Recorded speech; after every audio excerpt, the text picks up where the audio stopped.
আসসালামু আলাইকুম রহমতুল্লাহি ওবরকাতুহু। সম্মানিত দর্শক, একটি খবর বাংলাদেশে বেশ কয়েকদিন যাবৎ তোলপাড় তৈরি করেছে। আমরা এখানে বসে সেই খবরটি যতটা না গুরুত্ব অনুধাবন করতে পারছি, তার চাইতে এই খবরটি নিয়ে পশ্চিমা দুনিয়া, আমেরিকা এবং ভারত মারাত্মকভাবে প্রতিক্রিয়া দেখাচ্ছে। সেই প্রতিক্রিয়াটা হলো যে বাংলাদেশ ক্রমশ সন্ত্রাসবাদের দিকে এগিয়ে যাচ্ছে। ইসলামী মিলিট্যান্ট বলতে যা বোঝায়, ইসলামী জঙ্গিবাদ বলতে যা বোঝায়, ঠিক সেই জঙ্গিবাদের যে নেট, জাল, সেই জালের মধ্যে পড়ে গেছে। এবং এখন যে জিনিসটি বলা হচ্ছে যে বাংলাদেশ থেকে বেকার, তারপর ধর্মভীরু, ক্ষেত্রবিশেষে উগ্র, এরকম তরুণ এবং যুবকদেরকে বিভিন্ন সংগঠন তারা রিক্রুট করছে। রিক্রুট করে বিভিন্ন চাকরি দেওয়ার নাম করে দেশের বাইরে নিয়ে যাচ্ছে। কখনো তাদেরকে বলতে গেলে বিক্রি করে দেওয়া হচ্ছে রাশিয়ার কাছে, এবং রাশিয়ার পক্ষ হয়ে এখন হাজার হাজার বাংলাদেশি যুবক এই মুহূর্তে ইউক্রেনে যুদ্ধ করছে। তাদের যে হৃদয় বিদারক কিছু ভিডিও, কান্নার দৃশ্য, সেই জিনিসগুলো আপনি না দেখলে বুঝতে পারবেন না। আর এক পক্ষ বলার চেষ্টা করছে যে এরা বাংলাদেশ থেকে রিক্রুট হয়ে আফগানিস্তান হয়ে ইরান চলে যাচ্ছে। আর এক গ্রুপ বলছে যে এরা বাংলাদেশ থেকে রিক্রুট হয়ে পাকিস্তানের বালুচ প্রদেশ হয়ে, বেলুচিস্তান হয়ে, তারা একটা অংশ পাকিস্তানে থাকছে, আর একটি অংশ ইরানে চলে যাচ্ছে। ইরান থেকে এই অংশটি ট্রেনিং প্রাপ্ত হয়ে তারা পুরো মধ্যপ্রাচ্যে ছড়িয়ে পড়ছে হামাসের কর্মী হিসাবে। আপনারা জানেন যে সারা দুনিয়াতে হামাস সম্পর্কে একটি আতঙ্ক কাজ করছে। এত ইফেক্টিভ আর্মি, যাদের পলিটিক্যাল উইংস প্লাস যুদ্ধ করার ক্ষমতা এবং টিকে থাকার ক্ষমতা পুরো আমেরিকা এবং ইউরোপের ভিত্তিকে নাড়িয়ে দিয়েছে। এই হামাস তৈরি করেছে মূলত ইরান। হামাসের সঙ্গে হুতি এবং হিজবুল্লাহ, এ দুটো সংগঠন, সাকুল্যে এই তিনটি সংগঠন, হামাস, হুতি এবং হিজবুল্লাহ, এই মুহূর্তে পুরো মধ্যপ্রাচ্যের রাজনীতি নিয়ন্ত্রণ করছে। আর মধ্যপ্রাচ্যের রাজনীতি নিয়ন্ত্রণ করতে গিয়ে তারা ইউরোপ এবং আমেরিকাকে প্রচণ্ড চাপের উপর রেখেছে। তাদের ট্রেড, তাদের কমার্স, তাদের রাজনীতি থেকে শুরু করে আরও অনেক কিছু।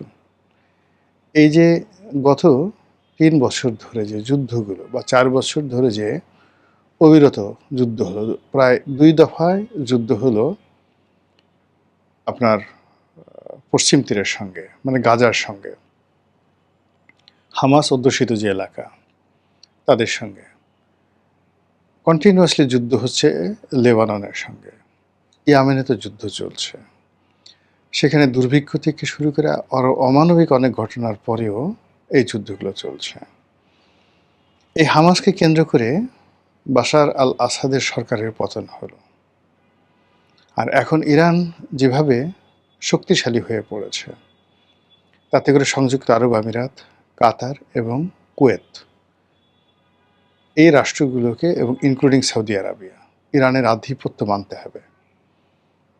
এখানে মার্কিন যুক্তরাষ্ট্রের সঙ্গে ইরানের একটা চুক্তির যে সমঝোতা, এটা প্রাথমিক একটা সমঝোতা তারা স্বাক্ষর করেছে। ইরানের প্রেসিডেন্টও করেছেন, আমেরিকার প্রেসিডেন্ট করেছেন। এখন এই সমঝোতা স্মারক MOU, এইটার প্রেক্ষিতে তাদের মধ্যে যে শান্তি চুক্তি হবে, সেই শান্তি চুক্তির একটা প্রাথমিক যে স্তর, কতগুলো স্তর আছে, ফার্স্ট স্তর, সেকেন্ড স্তর, থার্ড স্তর, তারপর একটা পার্মানেন্ট চুক্তি, যুদ্ধবিরতি চুক্তি হবে, মানে যুদ্ধ বন্ধ, নট বিরতি না, যুদ্ধ বন্ধের একটা চুক্তি হবে। এটার বেশ কয়েকটি স্তর রয়েছে। তো ২ প্রেসিডেন্ট প্রাথমিকভাবে স্বাক্ষর করার পরেও আজকে আমি যে ভিডিওটি করছি শুক্রবার দিন ১৯শে জুন তারিখে। আজকের এই দিনে সুইজারল্যান্ডে তাদের মধ্যে এই প্রাথমিক শান্তি চুক্তি স্বাক্ষর হওয়ার কথা ছিল। এটা হয়নি। এখানে একটা জটিলতা দেখা দিয়েছে। এই জটিলতাটা তৈরি করেছে ইসরায়েল। এবং একদিকে আজকে এই শান্তি চুক্তি স্বাক্ষরিত হলো না, এখানে দুটো কারণ থাকতে পারে। ইসরায়েল প্রচণ্ডভাবে আক্রমণ চালাচ্ছে গত ২ দিন ধরে লেবাননে। ইরানের বক্তব্য হলো যে লেবাননে এইভাবে ইসরায়েল আক্রমণ চালিয়ে কোনো অবস্থাতে এখানে শান্তি চুক্তি হতে পারে না। কারণটা হলো, যখনই লেবাননে এই আক্রমণ চলবে, ইরান তার কৌশলগত কারণে সেই আক্রমণ প্রতিহত করার জন্য বা ওখানে যাদের উপর আক্রমণ করা হচ্ছে তাদেরকে রক্ষা করার জন্য এগিয়ে যাবে। আর তার প্রেক্ষিতে ইসরায়েল আবার ইরানে আক্রমণ করবে এবং ইরানকে শায়েস্তা করার জন্য আমেরিকা আবার সেখানে যাবে। ফলে ইট শুড বি সেটেলড। খালি এই যুদ্ধটা ইসরায়েল, ইরান, আমেরিকা এর মধ্যে নয়। এই যুদ্ধর সঙ্গে লেবাননকেও মানে অন্তর্ভুক্ত করতে হবে। এটি নিয়ে ইরানের পক্ষ থেকে নেতিবাচক মনোভাব থাকতে পারে। আবার ডোনাল্ড ট্রাম্প অতি সম্প্রতি যে জরিপ করেছেন, মানে ওখানকার যে জরিপ, সেই জরিপগুলোতে দেখা যাচ্ছে যে এই শান্তি চুক্তি, সমঝোতা স্মারক এগুলো স্বাক্ষর হওয়ার পরেও ডোনাল্ড ট্রাম্প সম্পর্কে মানুষের যে চিন্তা চেতনা, এটা অত্যন্ত নেতিবাচক অবস্থায় চলে গেছে। মানুষ ধৈর্য হারিয়ে ফেলেছে। এই অপদার্থ দিয়ে আর কোনো কাজ হবে না। আমেরিকার মানুষ এটা নিয়েও ভীষণ রকম মানসিক যন্ত্রণার মধ্যে আছেন। তো এরকম যখন একটা বিশ্বের পরিস্থিতি এবং আমরা সামহাও আমেরিকার বলয়ের মধ্যে ঢুকে গেছি, ঠিক সেই সময়টাতে ভারতে নিযুক্ত ইসরায়েলি রাষ্ট্রদূত তিনি অভিযোগ করলেন বাংলাদেশে হামাসের আস্তানা রয়েছে, হামাসের ঘাঁটি আছে, অথবা এখান থেকে হামাস রিক্রুট হচ্ছে। ভারতের সকল পত্রপত্রিকা এটাকে লাইমলাইটে নিয়ে আসছে।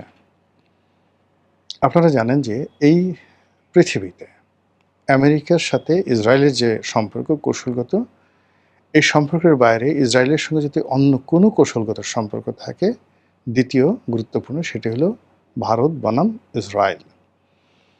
এবং নেতানিয়াহুর সঙ্গে নরেন্দ্র মোদীর ব্যক্তিগত সম্পর্ক একেবারে চরমে, মানে উষ্ণতার চরমে। আপনারা এও জানেন যে পৃথিবীর সবচেয়ে ইফেক্টিভ, ভয়ঙ্কর যে গোয়েন্দা সংস্থা, রাষ্ট্রীয় গোয়েন্দা সংস্থা, সেটি কিন্তু মোসাদ। আর সেই মোসাদের ডাইরেক্ট তত্ত্বাবধানে ভারতের যে গোয়েন্দা সংস্থা, যেটা বহির্বিশ্বে তারা মোসাদের মতো আক্রমণ চালায়, সিআইএ যেমন দেশের বাইরে আক্রমণ চালায়, ওইরকম মোসাদ, ওইরকম র কিন্তু তাদের নিজের দেশে কোনো অ্যাক্টিভিটিস করে না। আমাদের যেমন ডিজিএফআই বাংলাদেশের ভিতরে তাদের যত মাত্রা বেড়ে, কিন্তু দেশের বাইরে কিছু করতে পারে না। কিন্তু ওইরকম যা কিছু করে সব হলো বাংলাদেশে বা বিশ্বের বাইরে। তো সেই কে গঠন করা, ট্রেনিং দেওয়া, প্রথম থেকে এখন পর্যন্ত যে কারা করে আসছে তারা হলো মোসাদ। এবং বলা হয়ে থাকে যে ইসরায়েলের বাইরে সবচেয়ে বড় ঘাঁটি, not even America, not even Europe, সবচেয়ে বড় ঘাঁটি, মোসাদের ঘাঁটি হলো ভারতে। একথা অনেকে বলেন যে মোসাদের অনেক গুরুত্বপূর্ণ স্থাপনা যেটা ইসরায়েলে তারা স্থাপন করেনি, যেটি ভারত থেকে তারা নিয়ন্ত্রণ করছে। এর কারণ হলো এই যে ইসরায়েলের যুদ্ধ চলছে, যে কোনো সময় যে কোনো তথ্য ডাটা নষ্ট হয়ে যেতে পারে। এই জন্য মোসাদের সবচাইতে গুরুত্বপূর্ণ এবং স্পর্শকাতর স্থাপনাগুলো আমাদের এই ভারতে। আরও যদি জটিলভাবে বলেন, ত্রিপুরাতে, পশ্চিম বাংলায়, মানে কলকাতাতে। তো সেই মোসাদ এখন বাংলাদেশের বিরুদ্ধে কথা বলছে। সে কি ভারতের পক্ষে কথা বলছে নাকি সে আমেরিকার পক্ষে কথা বলছে? বাংলাদেশে যদি হামাস পয়দা হয় বা তৈরি হয়, তাতে এখানে এত দূর থেকে মোসাদের কি করার আছে? মোসাদ এখানে ইরানের সঙ্গে পারছে না, কেননা এখানে যদি হিজবুল্লাহ বলেন তারপরে তেহরিকি তালিবান অফ পাকিস্তান এই সংগঠন বলেন, বা অন্য কোনো লস্করে তৈয়বার কথা বলেন, আইএসের কথা বলেন, তাহলে বাংলাদেশে যদি এই সংগঠনগুলোর কোনো ভিত্তি থাকে, এটা 0.001%ও নয়। এখন আপনি মধ্যপ্রাচ্যে আইএসের যেখানে ঘাঁটি সেখানে কিছু করতে পারছেন না। হামাস যেখানে তৈরি হয় সে ইরানকে আপনি কিছু করতে পারছেন না। লস্করে তৈয়বা যেখানে তৈরি হয় সেখানে আপনি কিছু করতে পারছেন না। আপনি তালেবানের সঙ্গে কিছু করতে পারছেন না, কিন্তু এখন বাংলাদেশকে আপনি অক্টোপাসের মতো আঁকড়ে ধরছেন। এগুলো একটা। ২ নম্বর হলো যে বাংলাদেশের ব্যাপারে দীর্ঘদিন ধরে কিন্তু মোসাদ নাক গলাচ্ছে। আমরা জিনিসটি রা করিনি, গা করিনি। আমাদের দেশে অনেকে নিজেদেরকে মোসাদের এজেন্ট বলেছে, বা আমরা অনেককে বলেছি যে এ মোসাদের এজেন্ট। তো সেই মোসাদের এজেন্টের সঙ্গে বড় বড় মানুষের দেখা সাক্ষাৎ হয়েছে ইতিপূর্বে, ছোট ছোট মানুষদেরও দেখা সাক্ষাৎ হয়েছে। কাউকে ক্ষমতায় রাখা, কাউকে ক্ষমতা থেকে উচ্ছেদ করা, কাউকে মন্ত্রী এমপি বানানো, এই কাজগুলো মোসাদ বাংলাদেশে দীর্ঘদিন ধরে করে যাচ্ছে বলে আমরা অনুমান করেছিলাম, এবং আমরা বিভিন্ন গালাগাল করেছি বিভিন্ন মানুষকে। কিন্তু এখন ভারতে নিযুক্ত যিনি ইসরায়েলি রাষ্ট্রদূত, তার গুরুত্ব মানে টিপিক্যালি আপনি যদি ধরেন বেঞ্জামিন নেতানিয়াহু, তারপরে তাদের যুদ্ধমন্ত্রী, এরপর মার্কিন যুক্তরাষ্ট্রে তাদের রাষ্ট্রদূত এবং ভারতের রাষ্ট্রদূত, এই চারজন কন্টেম্পোরারি, কাছাকাছি। তো সেই মানুষটি বাংলাদেশ সম্পর্কে এই মুহূর্তে এই অভিযোগ করেছে। এটা বর্তমান তারেক রহমান সাহেবের সরকারের জন্য একটা ব্যাড সিগন্যাল, সার্বিক অর্থে একটা ব্যাড সিগন্যাল।